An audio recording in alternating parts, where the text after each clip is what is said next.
bismillaahi raxmaani raxiim kulan wanaagsan qodobada ugu waaweyn wararka Soomaalida iyo caalamkana waxaa ka mid ah dambi culus oo lagu helay nin adeega u ahaa madaxweynaha Jamhuuriyadda Soomaaliya Maxamed Cabdullaahi Farmaajo sida ay wax u jiraan ayaad daawan doontaan dawladda Imaaraadka Carabta waxay ku guuleysatay inay heshiis gaar ah la gashay dawlad goboleedka Puntland sirdoonka Jubbaland waxa ay cagta mariyeen shabkad al-shabaab Kismaayo ka abaabuleysay weerar qaraxyo ismidaamin loo adeegsado Japan waxay qorshe cajiib ka damacsan tahay Soomaaliya fariin ra'iisul wasaaraha dalkaas Shinzo Abe uu u soo diray madaxweynaha dalka iyo wixii ay ku saabsaneed dhambaalkaasi doorasho ka dhacaysa Kismaayo oo ay dawladda federaalka qabanayso waxaana ogolaatay in doorashadaas ay dhacdo Jubbaland wasiir ka tirsan xukuumadda Soomaaliya oo doonaya in uu isku soo banaan bixiyo doorashada 2021 kuna darso waxa uu ka soo jeedaa wasiirkaas beelaha laga tirada badan yahay ee Soomaaliya sidaas ugu suurtagelaysa in nidaamka xisbiyada badan ay isku sharaxdo Axmed Madoobana waxa uu u jeestay arinta gobolka Gedo oo maalmihii dambe duulaanka dawladda ay muuqatay qodobka dibadda ugu muhiimsan ee daawan doontaan hadduu Ilaahay raalli ka noqdana waxa uu yahay rakaab raaci lahaa diyaaradda Ethiopian Airlines oo la sheegay in loo joojiyay kadib markii walxaq qaraxa in looga shakiyay diyaaradda ay saarnaayeen u diyaar garooba qodobadaas oo faahfaahsan hadduu Ilaahay raalli ka noqdo waxaad naga daawanaysaan shabakada wararka maanta waa subax jimco ah taariikhda ay ku beegan tahay 22 bisha 11 ee November 2019 warkii oo fidsan nin caan ka ah siyaasadda dalka Mareykanka oo lagu magacaabo Roger Stone ayaa horaantii isbuucii la soo dhaafay maxkamad ku taala dalkaas waxay ku heshay dambiye badan oo ay ku jiraan inuu marqaati been ah ku furay madaxweynaha dalka Mareykanka isla markaana uu been ka hor sheegay golaha sharci dejinta ee dalkaasi ee loo yaqaan Congress-ka 2 bilood kadib ayaa xaakimka dacwadaas dhageysanay waxa uu sheegi doonaa inta sano ee Roger Stone xabsi uu ku jiri doono dambiga noocan ahna waxa dadka lagu helaa la sheegay in lagu xukumo xabsi gaaraya 20 ilaa 30 sano sanadkii 2017 oo ahayd markii la doortay Maxamed Cabdullaahi Farmaajo ayaa waxa uu heshiis hoosaad ah la galay shirkad lagu magacaabo Capstone Financial Group taas oo xarunteedu ay ku taalo magaalada uu madaxweynaha Soomaaliya Maxamed Cabdullaahi Farmaajo hore u deganaan jiray inta uusan dalka Soomaaliya dib ugu soo laaban diiwaangelinta shakhsiyaadka iyo waliba hay'adaha u shaqeeya dalalka shisheeye ayaa waxa ku cad in dabayaaqadii sanadkii 2017 uu Roger Stone la saxiixday heshiis lacag badan lagu siiyay shirkadda la yiraahdo Capstone Financial Group taas oo lacago ka qaadanaysay dawladda Soomaaliya gaar ahaan xafiiska madaxweyne Farmaajo ra'iisul wasaare Qeyrre ayaa waxa ay ka shaqaaleysiiyeen dalka Mareykanka kooxo iyo waliba shirkado ugu ololeeyay danahooda gaarka ah oo ay ka leeyihiin dalka Mareykanka sida xogaha hoose lagu ogaaday hase ahaatee hadda waa ceeb iyo fadeexad ay wajihi karaan maadaama mid ka mid ah filosoofiyadii ay ku tashanayeen maxkamad ay dambi culus ku heshay shabakada wararka maanta ayaa daawanaysaan dawladda Imaaraadka Carabta ayaa waxaa la soo tabinayaa in heshiis qarsoodi ay la saxiixatay maamul goboleedka Puntland madaxweynaha Puntland Saciid Cabdullaahi Dani ayaa la sheegay in dalka isku taga Imaaraadka Carabta 2 bil ka hor socdaal uu ku tagay si gaar ah uu kala hadlay dawladda dalkaas in ay mashaariic horumarineed ka fuliso deegaanada Puntland gaar ahaan gobolada Bari iyo Nugaal iyadoo mashaariicdaas sidoo kale gobolka Karkaar lagu baahinayay sida la sheegay waxaa madaxweynaha Puntland Saciid Cabdullaahi Dani hadda uu soo banaan bixinaya heshiiskii uu la galay dawladda Imaaraadka isla markaana dhaqangalkooda la filayo bilowga sanadka soo socda 2021 bilaha ugu horeeyay sanadka dambe ayaana la filayaa in Imaaraadka Carabta ay mashaariicdaas ka hirgeliyeen deegaanada Puntland xilli dawladda federaalka aysan waxba kala socon heshiiskaasi dhawaan wasiirka warfaafinta Soomaaliya Maxamed Cabdi Xayir Maareey ayaa soo jeediyay digniin maamul goboleedyada la siiyay oo ahayd in madaxweyne aan Soomaaliya midka ka jira uusan dal kale la gali karin heshiis iyo arrimaha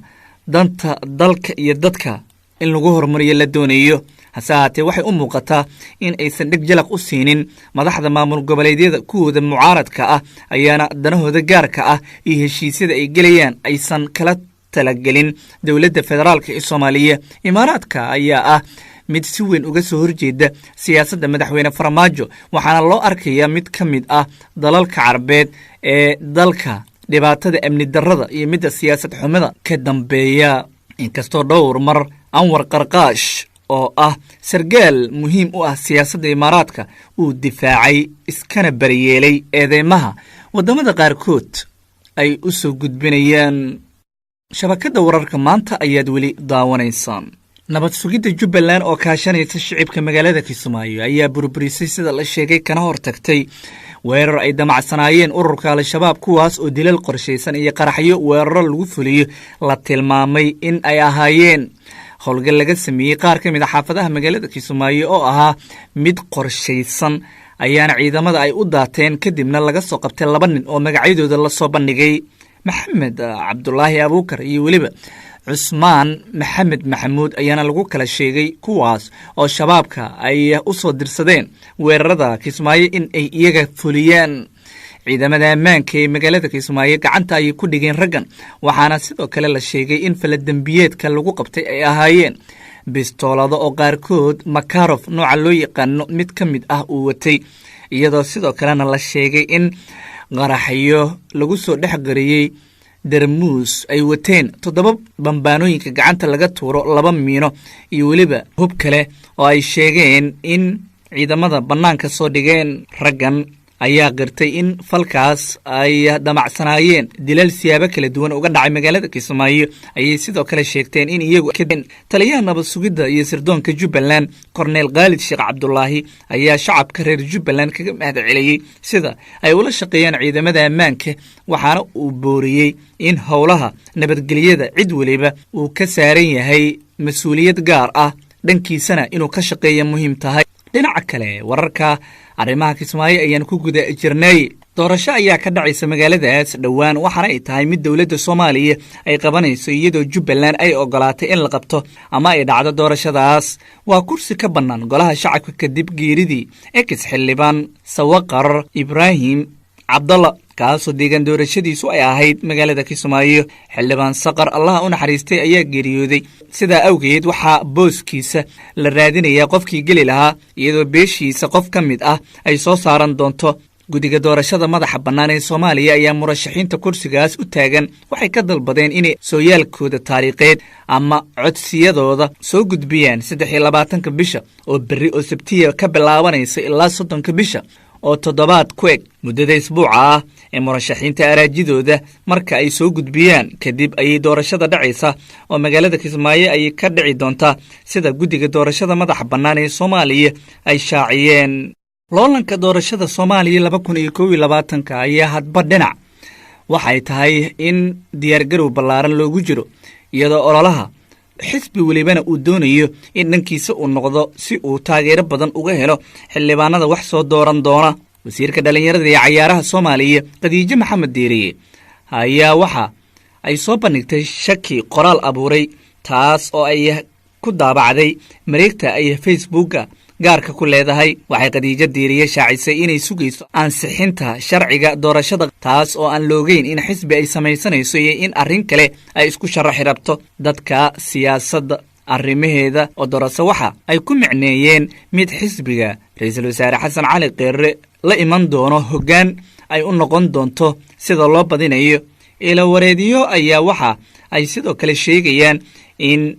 ay ku dadaalayaan in ay saameyn ballaaran kaga dhex yeelato arrimaha siyaasadda oo ay sanado badan ku soo dhex jirtay xildhibaan iyo wasiirnimada ay dhowr mar soo qabatay in loo wada rucleynayo doorashada soo socota ee 2021 waxay ka muuqataa sida ololaha sanad iyo bil ka hor loo sii bilaabay kala jiidashada saameynta siyaasiyiinta leh iyo sida salaanka guusha ay u noqon lahaayeen xubnaha la kala jiidanayo. hase haatee Khadiija Maxamed Diiriye ayaa dadka qaar waxay leeyihiin beel ahaan uma suurtagelayso waayo waxay ka soo jeedaa beelaha laga tirada badan yahay marka la eego Soomaaliya oo nidaamka wax qaybsiga 4 beel iyo bar ku salaysan. hase haatee la ogaan doono warka ay soo dhigtay qoraal ahaan barteeda iyo wixii ka soo kordha. gabagabada ayaan isla soo gaarnay shabakada wararka maanta. madaxweynaha jamhuuriyadda federaalk ee soomaaliya ayaa la soo gaarsiiyey dhambaal ka yimid ra-iisul wasaaraha waddanka jabaan shinzo abe kulan dhex maray madaxweyne farmaajo iyo safiirka cusub ee boqortooyada jabaan u soo magacowday magaalada muqdisho hori ryoshi ayaana waxa ay wadaageen xaaladda guud ee labada dal madaxweyne farmaajo ayaana dhambaal salaan furan ah waxaa u soo diray boqorka dalka jabaan ninka la yidhaahdo naruhito iyo weliba ra-iisul wasaaraha dalkaasi shinzo abe waxa uu bogaadiyey shinzo horumarka ballaaran ee soomaaliya isaga oo sidoo kale sheegay in uu kaga mahad celinayo madaxweynaha soomaaliya ka qaybgalkii bishii lasoo dhaafay shirkii tiget 7 ee dalkaasi ka dhacay safiirka cusub ee dalka jabaan u soo magacowday soomaaliya hori ryoshi ayaa tilmaamay in dadaalka ay ku bixin doonaan sare u qaadidda xiriirka labada dal isaga oo dowladda iyo shacabka soomaaliyeed uga mahad celiyey soo dhoweynta diiran jabaan ayaa hadda u bisoonaysa kana mid noqotay waddamada reer galbeedka ee doonaya in ay saameyntooda ka dhex muuqato gudaha soomaaliya hore waddamada carabta ayaa hardan ballaaran soomaaliya ugu jiray iyadoo sidoo kale shiinaha iyo maraykanka ay quudaraynayeen xoog weyntaas ruushka uu ka mid yahana ay kor kala socdeen xilli waddamo kale ay iyagana indhahooda ku soo jeedinayaan arrimaha soomaaliya qodobka ugu dambeeya ayaan markan eegaynaa iyadoo kii dibadda uu nagu soo maqan yahay hogaamiyaha jubbaland axmed maxamed islaam axmed madoobe ayaa markii ugu horreysay ka hadlay xaaladda gobolka gedo halkaas oo inta badan ay ciidamadiisa ay ku biireen dowladda soomaaliya madoobe oo ka hadlayey shirkii golaha wasiirada jubbaland ayaa sheegay in xaaladda ka soo cusboonaatay gedo ay tahay mid aan laga aamusnaan karin islamarkaana go'aan rasmiya ay sheegeen inay jubbaland ka qaadanayaan waxa halkaasi ka socda hanjabaadda cusub ee sida maldahan uu axmed madoobe ugu diray dhinacyada gedo deegaanadii jubbaland kala wareegeen ayaa u muuqata in duulaan ay isku diyaarinayaan xilli madaxweyne ku-xigeenka koowaad ee jubbaland maxamuud sayid aadan laga hor istaagay in deegaanada qaar ee gobolkaasi uu tago haddana uu ku xayiran yahay magaalada mandheera ee gobolka waqooyi bari dalka kenya axmed madoobe hanjabaadiisa ayaa ku soo beegmaysa xilli la leeyahay waxa ay jubbaland diyaarinaysa ciidamo ay u dirto deegaanada gobolka gedo sida ceelwaaq luuq iyo doolow oo gacanta jubbaland ka baxay dowladda federaalkana ay la wareegtay markana qodobka ugu dambeeya ee dhanka dibadda diyaaradda ethiopian airline ayaa laga hakiyey rakaabka oo la wargeliyey inaysan raacin kadib markii laga baqday suun loo maleeyey in walxa qarxa ay ku xirnaayeen oo qaybta suuliga ama musqusha diyaaradda looga tegay ethiopian airline ayaa maamulkeeda waxa ay sheegeen in muddo hakad la geliyey waxaana sargaal ka tirsan shirkadda ethiopian airline uu sheegay in diyaaradda ay ku sii jeeday waddanka burundi gaar ahaan magaalada bujumbura ee caasimadda dalkaas oo dadka rakaabka ah ay u raaci lahaayeen hase ahaatee markii dambe la hubiyey diyaaradda ayaa ka kici lahayd magaalada adis ababa ee caasimadda waddanka etoobiya guud ahaanna daawadayaal intaas ayaan ku soo gabagabaynaynaa wararka soomaalida iyo caalamka oo aad ka daawanayseen shabakadda wararka maanta inta aan wararkan oo kale dib isku arki doonno jimca mubaarak